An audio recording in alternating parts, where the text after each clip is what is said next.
I could technically leave and you guys could issue a warrant as long as I don't return. You can kiss my ass. This is you know what? No. I'm gonna tell you what. You don't come in here. You don't. Fuck you. Okay, that's contempt. That's 93. Keep going. Fuck you. That's another Fuck you 93. again. That's another 93. Fucking again. That's another 93. That's another 93. That's 6 93s consecutive.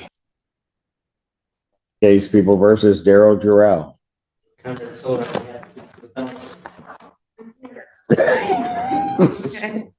Miss Ernie is so happy to see you. I am very happy to see you. Good afternoon, Assistant Public Defender Lauren Perny on behalf of Mr. Jerel. Please state your name.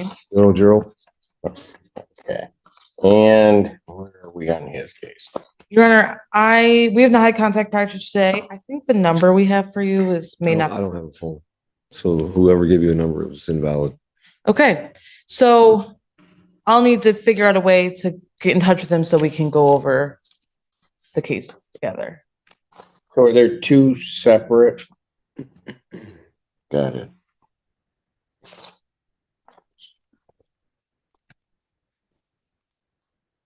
If I give you my number, What is? you have a PO box? I don't have a phone. I have line of center. Use a PO box, I think. Okay. Do you have an email address? No. I'm under the radar. Use electronics. All right. So you guys are going to be trying to figure out a way to get to make contact with each other, right? So, Yeah. okay. So the reason I say that is let me just do this. Let me give you a little bit of time so that I'm going to turn this out to September 4th, 2024, 9 a.m. What's the holdup? Oh. It's trespassing. Pardon? I don't understand what the holdup is. It's trespassing. What do you mean what the holdup is? This is it's an arraignment, right? Or a preliminary exam. No. You're not charged with a felony, so it's not a preliminary examination. Right. You were arraigned in this on July 24th. Mhm. They set this date. Your attorney hasn't been able to talk to you about the cases at all. Okay. So I'm trying to I can set it for 2 weeks out, Yeah. but the problem, I'm tired of the state. I'm ready to leave this state as soon as possible. It's trespassing. I could technically leave and you guys could issue a warrant as long as I don't return. You can kiss my ass. This is you know what? No.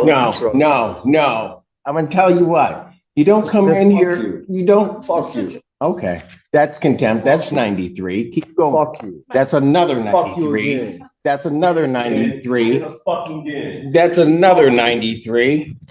That's another 93. That's 6 93s consecutive.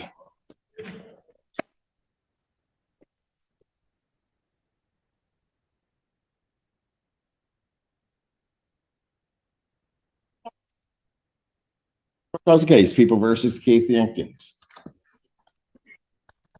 Mr. Jenkins does not want to unmute. I had a lot to write down on that. I just seen how you doing, Your Honor? How you doing, sir?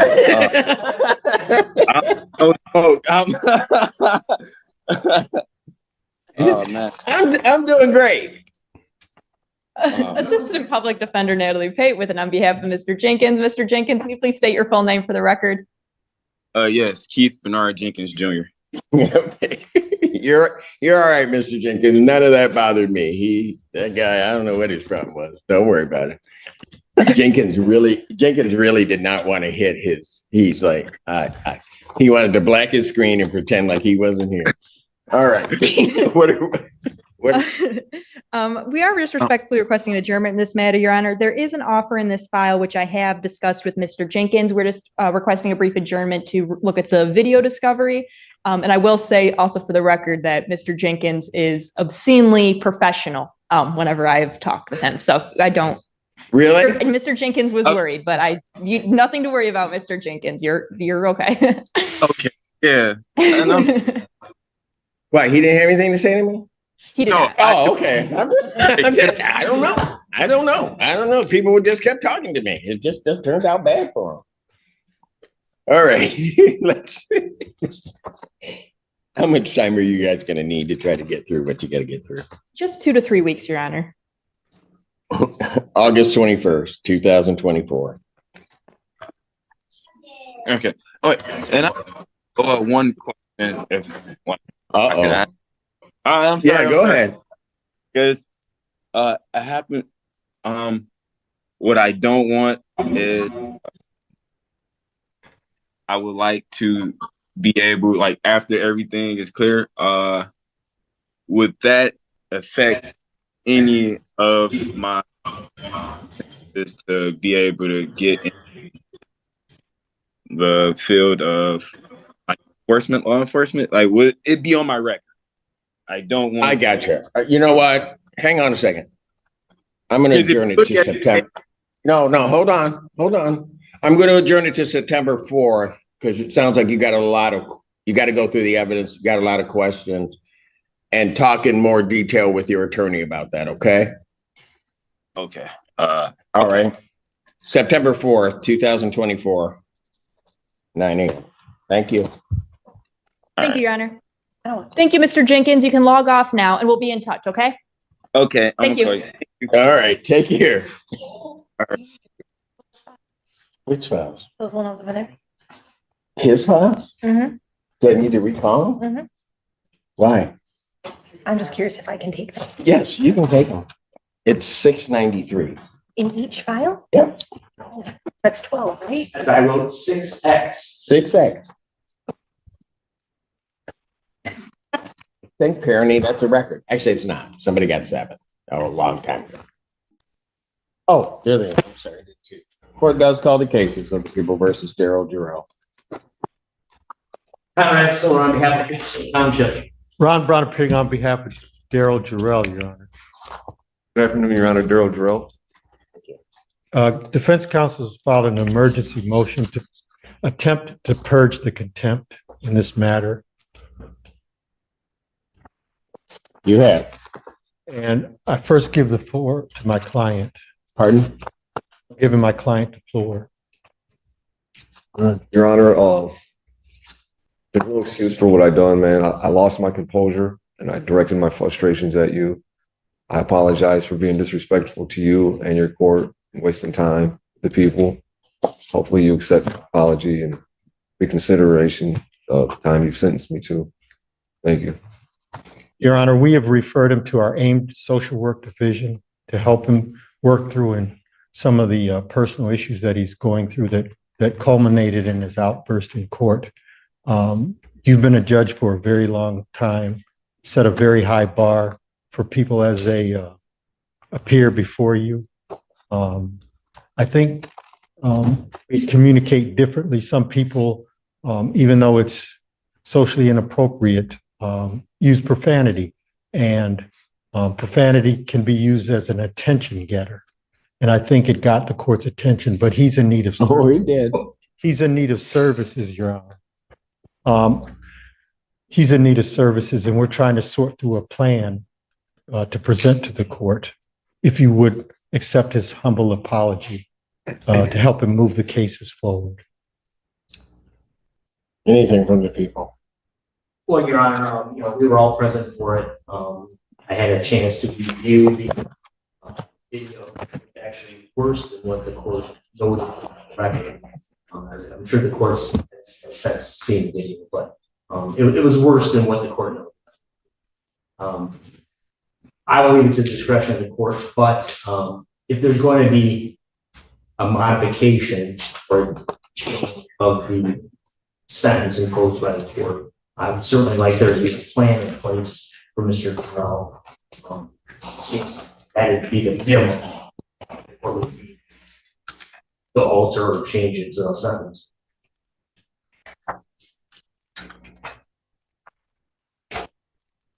Mr. Jerel, what was going on with you?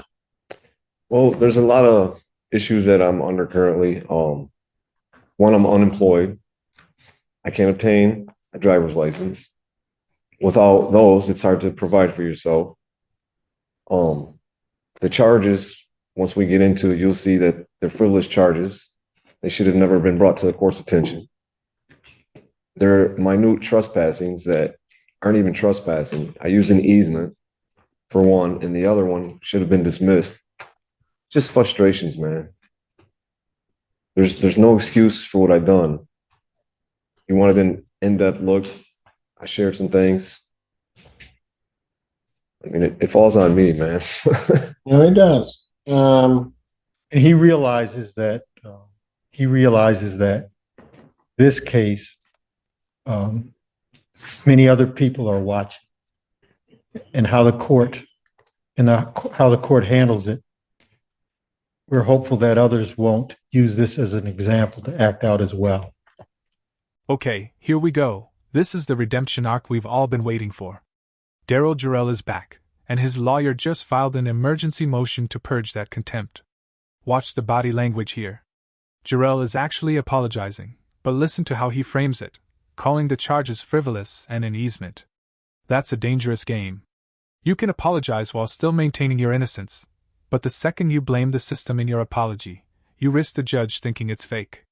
Is this a genuine aha moment, or is he just trying to avoid those 558 days? Let's see if the judge buys it. Well, but from the very beginning, the one thing that, as Mr. Brown correctly points out, I've been doing this a minute. And, Mr. Jerel, you were in my court, and I watched you because you were sitting in the back. And you were sort of a dichotomy of things for me. Because as you sat back in the back of the courtroom, you sat there very respectful. You had your ball cap on. When you came through, you took your ball cap off. You did everything. You sat in that back row, just patient as all could be. When you came up, you again, initially it was fine. You were maybe upset by the charges, but a lot of people were like that. Right. And it was going fine. And I could overhear, just so that you understand what I was trying to do, I overheard, as you were talking to your attorney, that you didn't have a phone. Right. You didn't have email. More than anything in the world, I was worried that you weren't going to be able to have adequate time. I would have just normally set it 2 weeks out, done whatever. And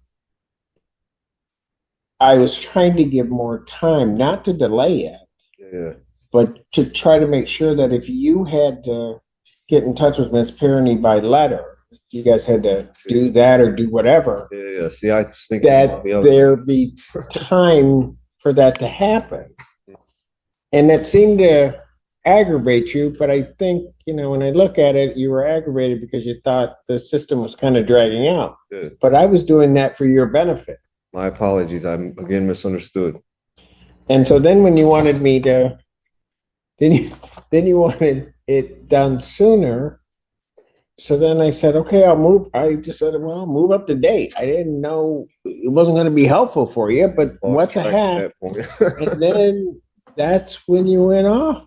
I did. And I've had people go off in front of me before. Doesn't bother me. It's going to happen, I guess. But you just got yourself worked up to the point that as you were headed down and out, I'm just thinking, I don't know why you want to battle. It's a battle you can't win. Right. Silly me. Yeah. Silly, stupid. There's a lot of words. Maybe start with that because it didn't make any sense. No, not at all. You're right, man. Right? And I'm going to tell you something. And I'm not saying this to embarrass you because you're in good hands with the folks at the public defender's office. You need a break, right? Yes, sir. You need something to go in your direction. Yes. Yeah. And it seems everything, you can correct me if I'm wrong, everything you had been doing, none of it was quite working out. trying to get rid of stuff. This was one of the things you wanted it done and gotten rid of so you could try to move on to that next thing. Absolutely. And I'm not saying this again, I'm not saying this to embarrass you, but sometimes things get tough. You get yourself wound up. You get to a point, and then for a brief moment you regret it. You're not sure where to head. Am I right? Yeah, sometimes. And I think even that day, for a brief moment, you regretted what had happened. Absolutely. As soon as I said it, but I was fueled. And it's because when you got back there, and all of a sudden that door shut behind you and locked up, you realized something. Oh man. Yeah. And as it was described to me, right or wrong, you were sort of laying there on the floor crying. Wrong. I was sorrowful. Look, I may or may not have. No, I don't just listen, recall. just listen. There's no embarrassment there. Mhm. There's not. I got it reported to me Right. because I was worried about you. I Right. didn't. Nobody was trying to say to embarrass you or do anything. You had gotten yourself to a certain point. Something got out of control. And now you had to figure, you took a circumstance that was kind of bad, made it even worse. Now you have to figure out how to get out of that. Right. Right. Absolutely. Yeah, for sure. Okay.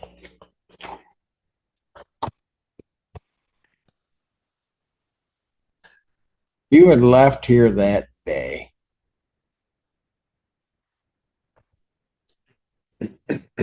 You don't have a place to stay, do you?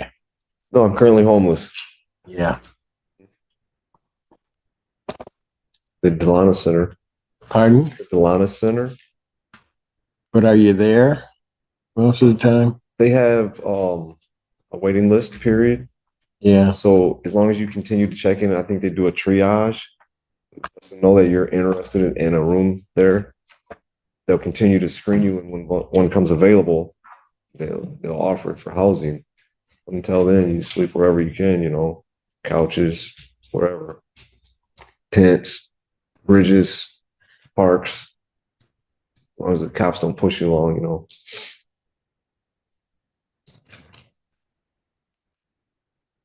So the reality is you didn't have a place to go, right? Oh no, I don't have a place to go. No. All right.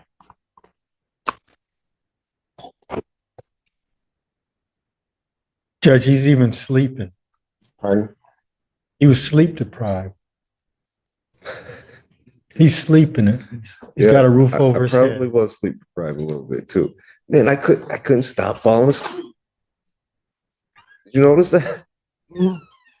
Couldn't, man. I just thought it was my relaxing voice and personality. Mr. Allen, actually today, you look a whole lot better than you did that day. Thank you. I feel better too. Before you came in, when was the last time you ate? I ate probably the day before. So you hadn't eaten that whole day. No. I actually went to eat, but I didn't have enough time to jump on the bus and come back, so I skipped it. I think What I do may have you- had some donuts for breakfast, though. Okay. I think I may have. What do you think I ought to do with you after what you did? You can do anything you want with me, Your Honor. Oh, I know I can. What I would like you to do for me is to let me go, and we'll have continued scheduling of the September 4th date. And you'll see that I've told you the truth about the charges that are pending. They'll probably even get thrown out by then. Pardon? Once the prosecutor reviews them, they should probably get thrown out. Well, probably you're about to try to make another mistake. And that is you're trying to practice law, even though it's about your case and you don't have a law degree. Why don't you leave it to the experts that are around you? And Yeah. Sounds good. I think he's suggesting that you suspend or hang it over his head, the contempt, if Okay, not was that resentment? purge, Your Honor. Yeah. Can't just let you walk away from it. What you did is, so that you understand, this really isn't about you or me. It's about you, Yeah. but it isn't about me. You can say all those things you want, but the one thing in the past 25 years, I will tell you, I do not let people just disrespect this institution and walk away. Right. Sorry. It won't happen with me, and I'm sure Mr. Brown has told you that. I just don't. Okay. I understand, however, and balance that against sort of where you are and what you're trying to do. So we're currently set for September 4th at 9 a.m. And there it is. The hammer drops, but not the way anyone expected. The judge just slashed 558 days down to 93 days, suspending the rest on good behavior. Let me break that down for you. Jerel took a case with a maximum 30-day sentence and talked himself into a year and a half, and the judge just threw him a lifeline. This is classic judicial leverage, keeping the sword of Damocles hanging over his head to ensure he behaves at the next hearing. The judge is basically saying, I'm giving you a chance, but don't make me regret it. What I'm going to do regarding the contempt, I'm going to work it this way. I will grant to a certain extent the motion, and I'm going to reformulate the 558 days that you talked yourself into. And when you're back there thinking, think about this, how you took a case with a maximum 30-day sentence and parlayed that to 558 days. Right. Oh, goodness. So what I'm going to do is take the 558 days. I will indicate defendant is to serve 93. I will give him credit for the 6 that he's been in and suspend at this time the balance. Thank you. When we come back, so it's down to 93 now. When we come back on the 4th, I'll consider whatever else I might do regarding that sentence. Thank you, Your Honor. Whether or not you serve the rest of it is going to be dependent upon your behavior, how you come into court. I don't ask anybody to, talk up to me. They don't have to like me. That's not my job. I'll tell you what, I like this Jerel better than that other one I saw. Right. So let's just keep that up. You'll at least, and I don't like doing it this way, and I don't like saying it, you'll have a place, right? You're going to be eating regularly, and you're going to be looking a whole lot better, I think. I don't like doing it this way, but Right. maybe some benefit can come out of it, and you'll be able to get with their aim division and see if we can just get certain things in place for you. Right on. All right, fair enough? Yeah. Yeah, that's all I can ask for. Thank you. Well, I'll tell you what, don't thank me. That man standing beside you, that's who you need to thank, because he was on me, and he was trying to explain and trying to make sure he didn't want to say anything off the record without Mr. Siller there, but he was in your corner batting for you. And so you ought to be thankful for that, because quite frankly, whether you sat there 558 days or not, I was going home for dinner. So wouldn't have mattered to me. All right. Okay. Yes, sir. Thank you. Take care. Thank you. Write what I wrote in one file in the other one. Thank you. Okay. And may it please this honorable court, Deion Webster Cox, on behalf of Corey Harris. And we have good news. All right. Yeah, I know. Go ahead. I'll let you say it. My client has his license, Your Honor. It's fine. He's had it for a while. Yes, and see, what did we do? We moved forward, focused on the positive, and now here we are. We can proudly stand before this court and say, we did it.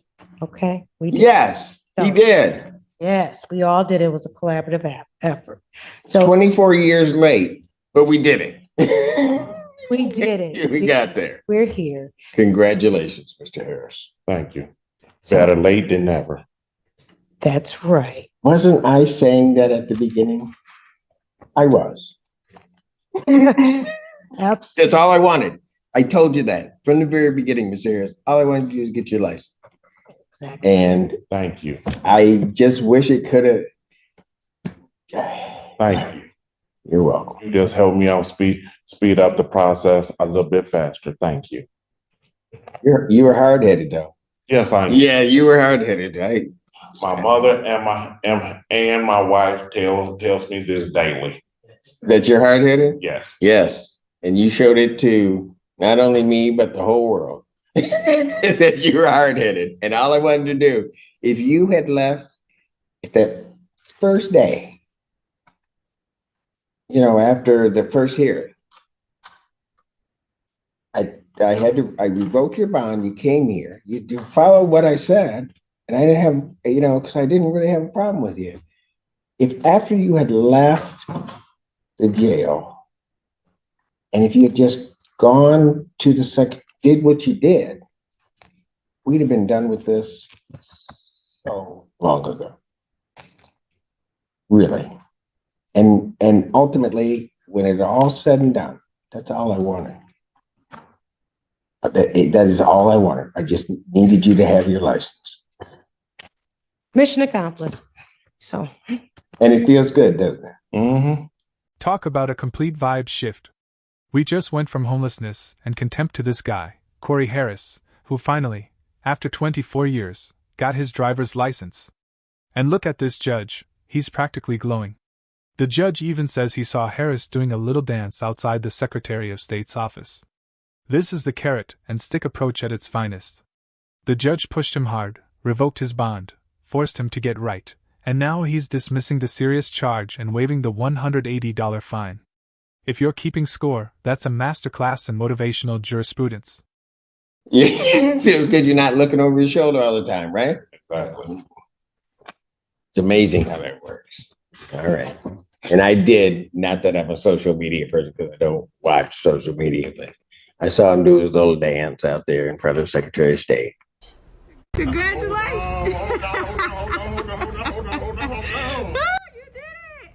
That was after his training, after he passed the test. After he passed the test. So we were documenting the process. And right? as long as, and I knew, so like I said on the record, I kind of said it a little quip and a little snarky and probably shouldn't have said it that way. But I knew if he just passed a written test, the driving thing wasn't going to be a problem because he had been doing that for 24 years. So he was going to be able to pass that part. All right. So with the newly vamped Mr. Harris. Yeah, and we're all happy about that. So I will keep my promise. And if he would like to admit double parking today, he can do that. And if you accept it, Your Honor, I move to dismiss the more serious misdemeanor charge. He will absolutely admit responsibility to double parking on that faithful and sober. Mr. Harris. I can find it here. Mr. Harris, do you admit responsibility to the fact that on October 7th, 2023, location of Ellsworth Road near Laura Road, Pittsfield Township, Washtenaw County, State of Michigan, that you double parked? Yes. Satisfied. Court will accept the defendant's plea to count 2. Count 1 is dismissed. Anything you want to say before I impose fines and costs? Your Honor, my client I'm asking that the fines be as much as this court can, because he and his wife are both out of work and they've been working diligently trying to find work. But it's just things are financially, the margins are, and as a result, we're just asking that court, in addition to what the court has already done, that. So after all this, you're asking me to do something nice? I am. I'm going to ask. That's what I do. Oh. Do I do nice things? I don't. No, I don't. Oh, thanks for volunteering that, man. Mr. Harris? Yes, sir.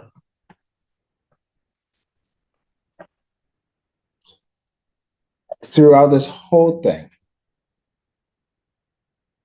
outside of the driver's license, everything else,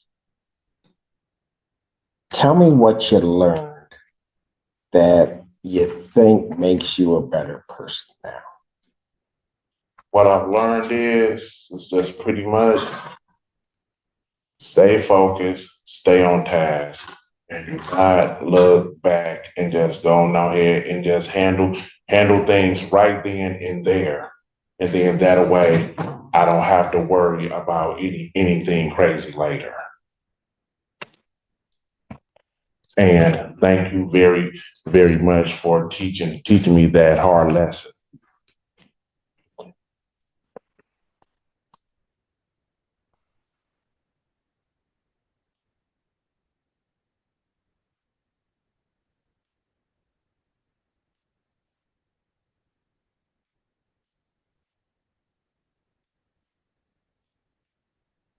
Maybe one day we'll meet out on the street under better circumstances. Just keep your car in the lane. Don't be running into my truck. All right. So I'm a very good driver. I know we have 20 some odd years of you doing that. That's actually pretty good. All right. Fines and costs of $180. Mr. Harris, I don't know why I'm doing this. It is absolutely against my better thought, but I'm going to do it. I'm going to waive the entirety of the 180 and fines and costs. Thank you. You're all set. Thank you, Your Honor. May I shake your hand? I know, I don't think you can touch them. Why do you say that? Okay.